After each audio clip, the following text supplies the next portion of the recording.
Hello guys, meron na naman ako gustong ipagyabang sa inyo. Meron ako ditong smart doorknob from Tuya. And you know what? There are 5 ways to unlock this doorknob. Para ito sa mga sa mga ulyanin tulad ko na naiiwan yung susi, nakakalimutan ilak yung pintuan, o kaya naman nawala ang susi. So, pakita ko sa inyo guys. Okay, so guys, syempre una, itong doorknob na to, pwede mo siyang i-unlock using your fingerprint.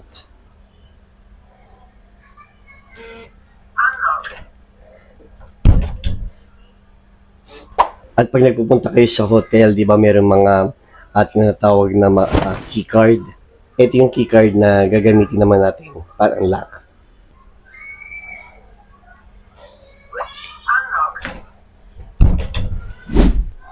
Thanks guys.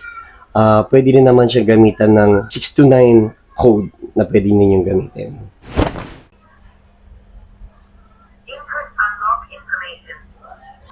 Press nyo lang yung code guys. Okay. Then press number sign.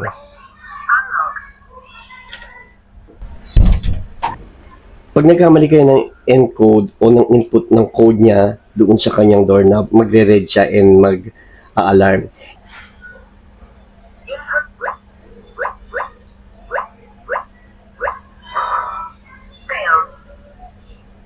And bawat bukas ninyo ng pintuan na yan, may option sa inyong apps na pwede nyo i-on ang notification every time na mag-o-open ng doorknob na ito. And one thing more, meron siyang option na pwede nyo i-share yung code sa ibang friend niyo o kaya pwede nyo rin i-register yung fingerprint na makasama ninyo sa bahay para kahit wala kayo ay makapasok sila or lahat kayo sa bahay ay may access na mabuksan yung pintuan. Siya nga pala guys, easy to install lang itong doorknob na to. Ako lang yung install niyan. And the best part is, same siya ng traditional doorknob na nabibili natin sa store, yung size niya. So, papalitan nyo lang yun, tapos ilalagay nyo yan. So, napakadali lang talaga. Next guys, pwede nyo i-unlock yung device using yung apps.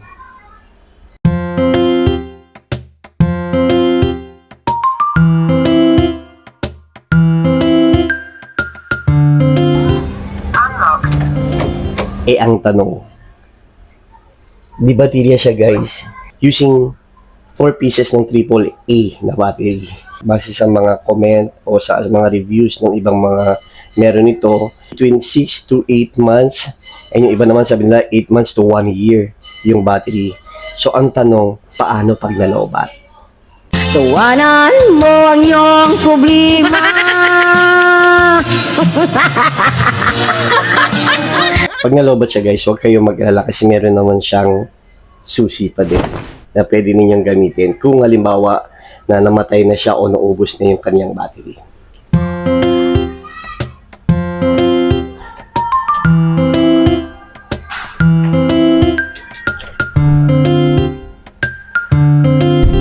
Naka-side siya, di ba?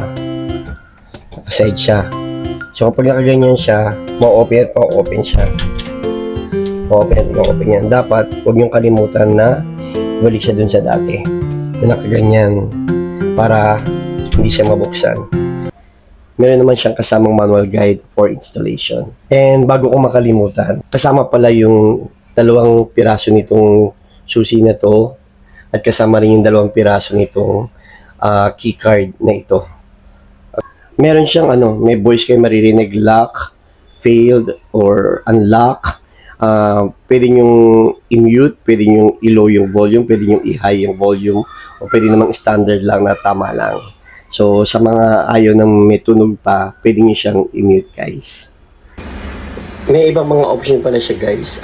Pwedeng kulay black, pwedeng traditional na silver na color, pwedeng pwedeng mga 2-in-1 lang yung fingerprint at saka key, saka mobile, saka pwedeng may mga option kayong pagpipilian. Then iba-iba yung prices depende po dun sa mapipili ninyong option. Sa mga gusto nito guys, ito siya. Lagay ko na lang dyan sa link o kaya dito sa video mismo kung saan ko nabili itong smart lock na ito.